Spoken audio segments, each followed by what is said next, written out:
প্রিয় ছাত্রছাত্রী, আবার ক্লাস 10 থেকে তোমাদের বিভিন্ন ঘনবস্তু সংক্রান্ত বাস্তব সমস্যা অর্থাৎ কোষে দেখি 19 থেকে তোমাদের অঙ্কগুলো করাবো। কিন্তু বলে রাখি, এই অঙ্কগুলো অলরেডি 1 এবং 2 করিয়ে ফেলেছি আমি। আজকে তোমাদের 3 থেকে 5 নম্বর দাগের অঙ্কগুলো দেখাবো।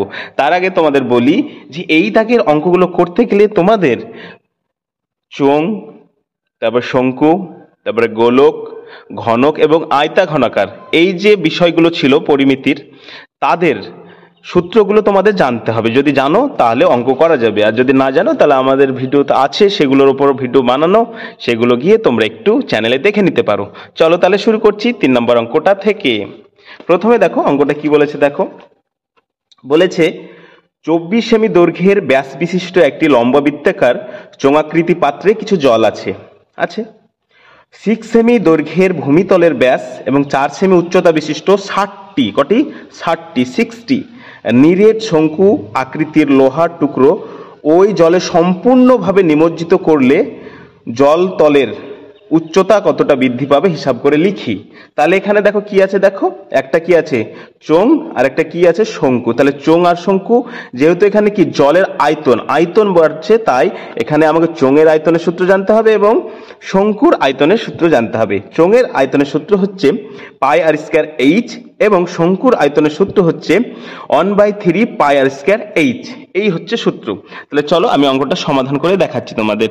কোষে দেখি 19, তাই না? কোষে দেখি 19, কত দাগ নাম্বার 3। ঠিক আছে, তাহলে আমার যেই চোঙাকৃতি পাত্রটা আছে তার ব্যাস কত? তাহলে লম্ব বৃত্তাকার পাত্রের ব্যাস কত? ব্যাস সমান সমান 24 সেমি। অতএব ব্যাসার্ধ কত হবে বলো? অর্ধেক হবে, অর্থাৎ ব্যাসার্ধ 12 সেমি। কত হবে ব্যাসার্ধ? 12 সেমি। লিখে ফেললাম। এখানে দেখো উচ্চতা কতটা, এই যে লম্বাবৃত্তাকার চোঙ আছে সেখানেই তো আমি ওই 60টি শঙ্কু দিব না, ওইখানেই তো ঢুকাবো না ওইগুলো। তাহলে কি হবে, ওর আয়তন মানে কি, বৃত্তাকার যেই চোঙটা ছিল তারই তো জলের লেয়ারটা কি হবে, হাইটটা বাড়বে। তাহলে এই হাইটটা বের করতে হবে। তাহলে ধরি প্রদত্ত লম্ব বৃত্তাকার চোঙের উচ্চতাটা ধরে নিলাম এইচ। ঠিক আছে, উচ্চতা সমান সমান এইচ সেমি ধরে নিলাম। Very good. এবার আমরা কি করব? এবার আমরা যেটা করব সেটা হচ্ছে এর আয়তনটা বের করব। অতএব লম্ব বৃত্তাকার চোঙের আয়তন কি হবে বলো? চোঙের আয়তনের সূত্র একটু আগে বললাম না কি? পাই আর স্কয়ার এইচ। যেহেতু সেমি আছে তাই ঘন সেমি হয়ে গেল। এবার এখানে পায়ের মান কত আমরা বসাবো না, পাই রেখে দিচ্ছি। ঠিক আছে, আর সমান সমান কত দেখো 12, অর্থাৎ 12 স্কয়ার। এইচ এর মান জানি না, তাহলে এটা হয়ে গেল ঘন সেমি। এবার আমার কি বলেছে দেখো, 60টি নিরেট শঙ্কু আছে, তাই না? এবার শঙ্কু আবার কিসের বের করবো এবার বলো? শঙ্কুর। কিসের মান বের করবো? শঙ্কুর, তাই না? আবার কি বের করবো দেখো, নিরেট শঙ্কুগুলির বলো ব্যাস কত দেয়া আছে? ব্যাস দেয়া আছে 6 সেমি। কত? 6 সেমি। অতএব নিরেট শঙ্কুগুলির ব্যাসার্ধ কত হবে? 3 সেমি, অর্ধেক, তাই না? 3 সেমি পেয়ে গেলাম। এবং নিরেট শঙ্কুগুলির উচ্চতা দেয়া আছে। দেখো উচ্চতা কত? উচ্চতা দেখো 4 সেমি।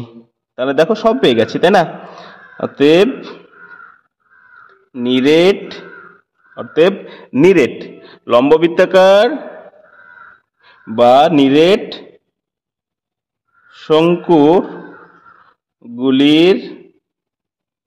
শঙ্কুগুলির আয়তন। তাহলে মোট শঙ্কুগুলির আয়তন কি হবে? 60 আছে, বা আমি এখানে লিখতে পারি নিরেট 60, বা আমরা এখানে লিখতে পারি 60টি নিরেট। 60 বাস 60টি নিরেট শঙ্কুগুলির আয়তন হবে তাহলে 60টি, আর ওর সূত্র কি 1/3 পাই আর স্কয়ার এইচ। তাহলে এবার মান বসাবো 60 1/3 হয়ে গেল, পায়ের মান বসাবো না, যা আছে পাই রেখে দিলাম। আর এর মান কত দেখো, আর এর মান হচ্ছে 3 স্কয়ার, আর এইচ এর মান দেখো 4। তাহলে এটা কি হবে ঘন সেমি, ঘন সেমি পেয়ে গেলাম। এবার কি বলবো, এইটার সঙ্গে যদি এইটা সমান করি তাহলে আমরা এইচ এর মানটা পাবো, তাই না? যেটা উচ্চতাটা পাবে সেটাই তো বের করতে হবে। তাহলে শর্তানুসারে কি লিখবো আমরা, শর্তানুসারে। তাহলে এর আয়তনটা কি ছিল বলো, পাই আর স্কয়ার এইচ সমান সমান এর আয়তনটা কত 60 গুণ 1/3 পাই 3 স্কয়ার 4 হয়ে গেল।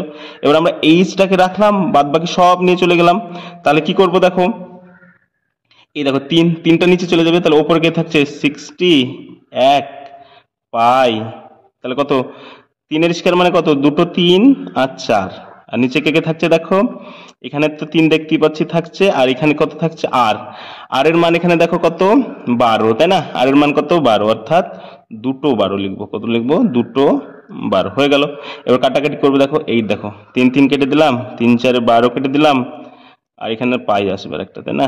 এই দেখো পাই আছে, পাই কেটে দিলাম, 5 12 60। তাহলে কি বেঁচে থাকলো, এইচ সমান সমান বেঁচে থাকলো 5। এইচ সমান সমান কত বেঁচে থাকলো 5। তাহলে আমাকে প্রশ্ন করেছিল কি জলতলের উচ্চতা কতটা বৃদ্ধি পাবে, হিসাব করে লিখি, হিসাব করে লিখি। তাহলে উচ্চতা কতটা বৃদ্ধি পাবে, উচ্চতা দেখো তোমরা দেখতে পাচ্ছ কত পাবে, 5 সেমি, তাই না? অতএব অতএব জলতলের উচ্চতা 5 সেমি বৃদ্ধি পাবে। কতটা ছিল সেটা বিষয় না, যেখানে ছিল সেখান থেকে 5 সেমি বৃদ্ধি পাবে, এই হচ্ছে ব্যাপার।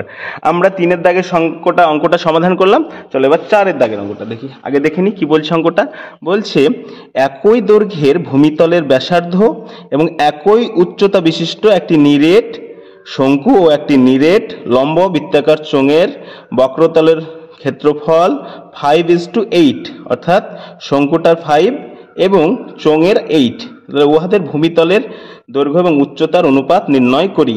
কিন্তু এখানে দেখো একটা খুব সুন্দর কথা বলেছে, সেটা হচ্ছে একই দৈর্ঘ্যের ভূমিতলের ব্যাসার্ধ এবং একই উচ্চতা বিশিষ্ট নিরেট, তাই না? তাহলে এখানে কি বলবো আমরা, তাহলে 4 অঙ্কটা দেখো আমি লিখছি। 4 অঙ্কটা আমরা লিখব, ধরি লম্ব বৃত্তাকার, চোঙ ও শঙ্কুর। দেখো প্রথমে কি বলেছে, প্রথমে শঙ্কু বলেছে, তারপরে বলেছে চোঙ, তাই না? তাহলে লম্ব বৃত্তাকার একই ব্যাপার, যেহেতু দৈর্ঘ্য একই তাহলে আমি লিখতে পারি চোঙ এবং শঙ্কুর ব্যাসার্ধ আর একক। এখানে দেখো কোনো সেমি বা মিটার বা কিছু বলেনি, তাই আমরা এখানে আর একক ধরলাম, ঠিক আছে? আবার কি ধরতে পাবো, লম্ব বৃত্তাকার চোঙ ও শঙ্কুর উচ্চতাটা বা ধরে নেব। উচ্চতা কি এইচ একক ধরে নিলাম উচ্চতা, যেহেতু কি একই বলেছে শঙ্কুটা এবং লম্ব বৃত্তাকারটার যে ব্যাসার্ধ আছে উচ্চতা আছে দুটোই সমান, একই সমান, তাহলে ধরে নিলাম আর এবং এইচ। কিন্তু ব্যাপারটা হচ্ছে যেহেতু এখানে বক্রতলের ক্ষেত্রফলের দেখো অনুপাত দেয়া আছে এবং সেখান থেকে আর এর মান এবং উচ্চতার অনুপাতটা বের করতে হবে, তাহলে আমাকে এখানে জানতে হবে যে শঙ্কুর বক্রতলের ক্ষেত্রফল কি। শঙ্কুর বক্রতলের ক্ষেত্রফল হচ্ছে পাই আর এল। এল মানে হচ্ছে তির্যক উচ্চতা, আর আমরা জানি তির্যক এল এর মান বের করতে পারি, অর্থাৎ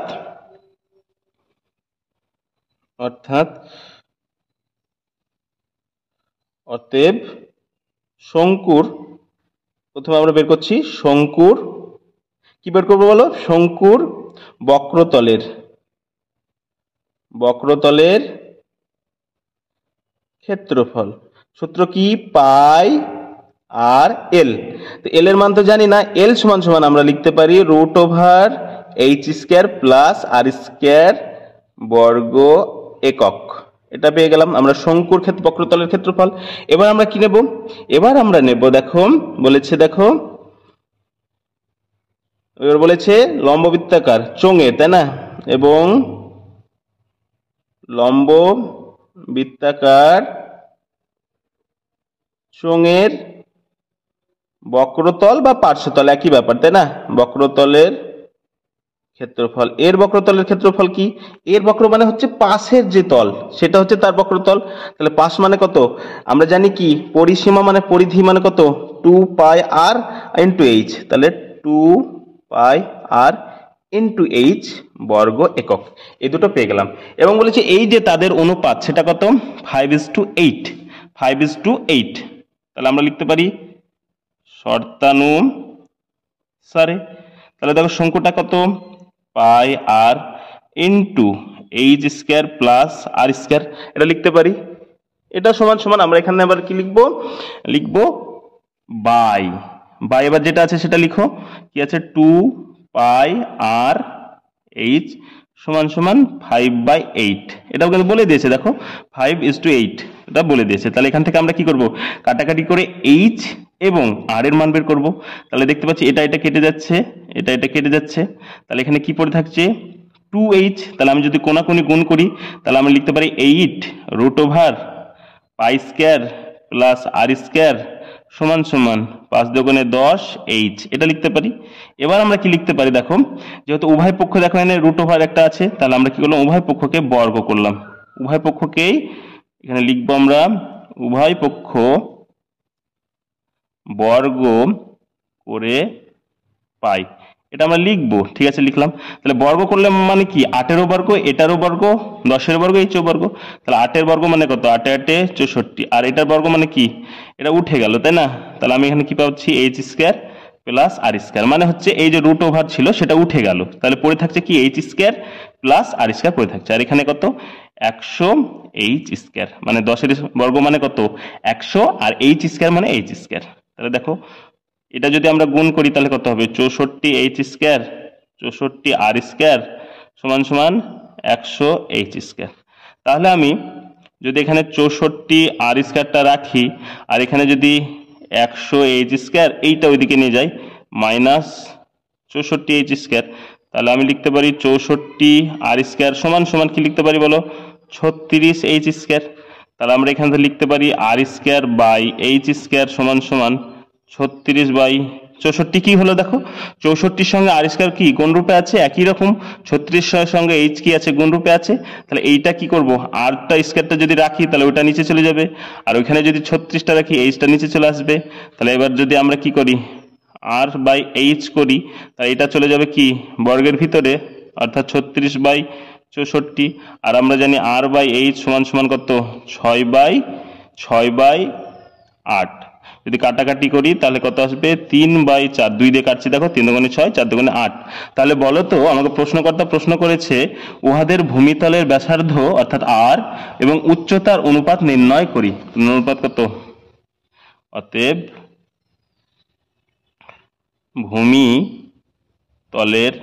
ভূমিতলের ব্যাসার্ধ ও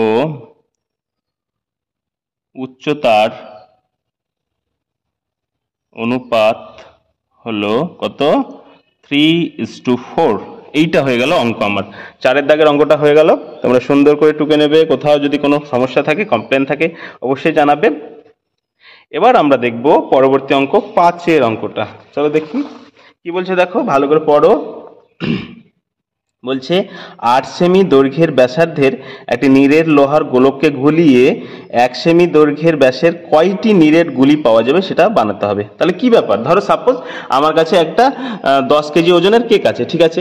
তাহলে কেকটা আমরা কি করব, 10 কেজি ওজনের আমরা মনে করব এক একজনে 1 কেজি করে 1 কেজি করে নেব। তাহলে কজনে নিতে পারবো, 1 কেজি করে নিলে 1 কে যদি 10 দিয়ে ভাগ করি তাহলে কত 10ই পাবো, তাহলে 10 জনে নিতে পাবো। ঠিক একই রকম দেখো 8 সেমি দৈর্ঘ্যের ব্যাস বলেই দিয়েছে, ব্যাস মানে আর এর দৈর্ঘ্য 8 বলে দিয়েছে, একটি কি গোলক আছে, আর গোলকের আয়তনের সূত্র কি 4/3 পাই আর কিউব, 4/3 পাই আর কিউব হয়ে গেল গোলক। গলিয়ে 1 সেমি দৈর্ঘ্যের ব্যাসের কয়টি নিরেট গুলি পাওয়া যাবে, কয়টি নিরেট গুলি পাওয়া যাবে তা বের করতে হবে। গুলি মানে কি, সেটাও গোলক, গুলি মানে কি গোল, সেটাও গোলক। তাহলে কি করব, এই যে আয়তনটাকে ছোট আয়তনটা দিয়ে ভাগ করব, তাই না। তাহলে আমরা এবার দেখব বড়টা কি বলছে। পাঁচের অঙ্কটা কি বলছে দেখবো। দেখো,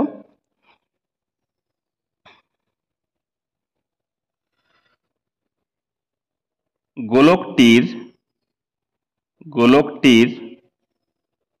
ব্যাসার্ধ কত বলো? গোলকটির ব্যাসার্ধ বলে দিয়েছে কত?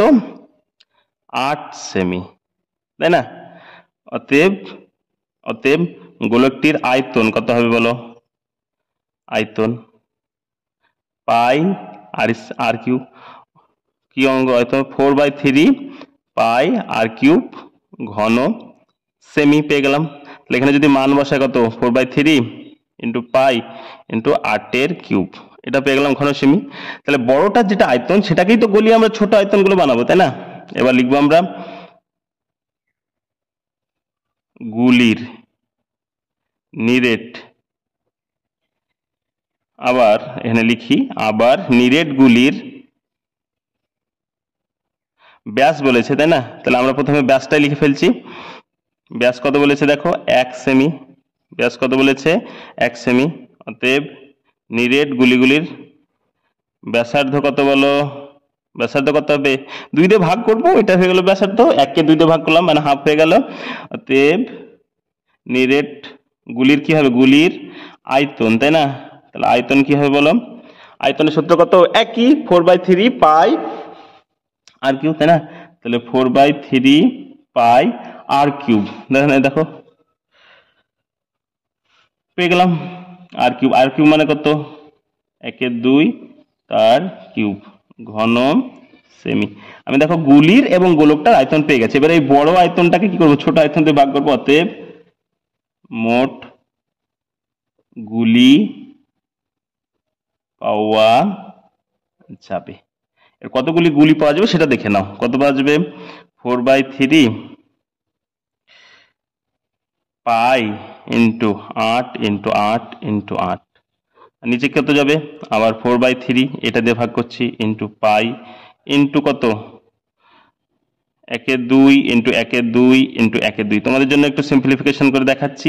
দেখো এটা আর এটা কেটে গেল, পাই কেটে গেল। তাহলে কি দেখো এখানে ওপরে কি 8 8 আছেই, আর নিচে কি আছে দেখো? সব আছে দেখো। 1 2 1 2 মানে এগুলো কি গুণ হবে? তাহলে 1 গুণ করলে কত হবে? একই হবে। আর 3টে 2 গুণ করলে হয় 8। তাহলে 8 যেহেতু নিচে আছে উল্টে গেলে উপরে চলে আসবে।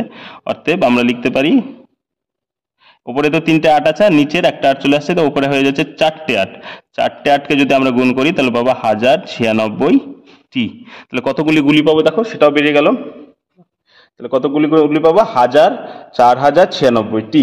4096টি আমাদের এই যে তোমাদের 19 নম্বর অধ্যায় থেকে আমরা এক এক করে 3 4 5 3টে অঙ্ক দেখালাম আজকের পর্বে। খুব তাড়াতাড়ি আসছি নতুন কোনো পর্ব নিয়ে। ততক্ষণ ভালো থাকবো। আর চ্যানেলটা ভালো লাগলে, ভিডিওগুলো ভালো লাগলে, আমার সঙ্গে অঙ্ক শিখতে ভালো লাগলে অবশ্যই চ্যানেলটি সাবস্ক্রাইব করে রাখবে।